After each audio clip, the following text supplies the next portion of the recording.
তাদের সাথেও উৎসবটা আমি অনেক উপভোগ করি। অভিনেত্রী প্রার্থনা ফারদিন দিঘি শিশু শিল্পী হিসেবে তুমুল জনপ্রিয়তা অর্জন করেছিলেন। তার অভিনয়ে মুগ্ধ হননি এমন দর্শক খুঁজে পাওয়া যাবে না। তবে অনেক মানুষের মনে দিঘিকে নিয়ে একটি প্রশ্ন ঘুরে বেড়ায়, সেটি হলো দিঘি হিন্দু না মুসলিম। কেননা দিঘির মা দোয়েল ইসলাম ধর্মের অনুসারী হলেও বাবা সুব্রত চক্রবর্তীকে হিন্দু ধর্মের অনুসারী বলে জানেন সবাই। তাই সাধারণভাবে সবার মনে একটা প্রশ্ন উকি দেয়, কার ধর্ম গ্রহণ করেছেন দিঘি, বাবা নাকি মায়ের?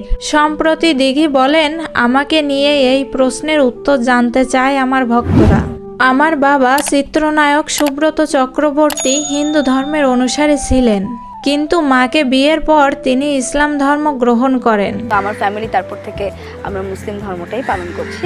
আমি ও আমার ভাই ইসলাম ধর্ম পালন করি। তারপর থেকে আমাদের পরিবার ইসলাম ধর্মের অনুসারী। তবে আমি বিশ্বাস করি ধর্ম যার যার, উৎসব সবার। তো প্রিয় বন্ধুরা, দিঘি ইসলাম ধর্মের অনুসারী হওয়াতে আপনি কতটা খুশি হয়েছেন তা কমেন্ট করে অবশ্যই জানাবেন। আর আমাদের চ্যানেলে নতুন হলে চ্যানেলটিকে সাবস্ক্রাইব করে আমাদের পাশে থাকবেন। ধন্যবাদ।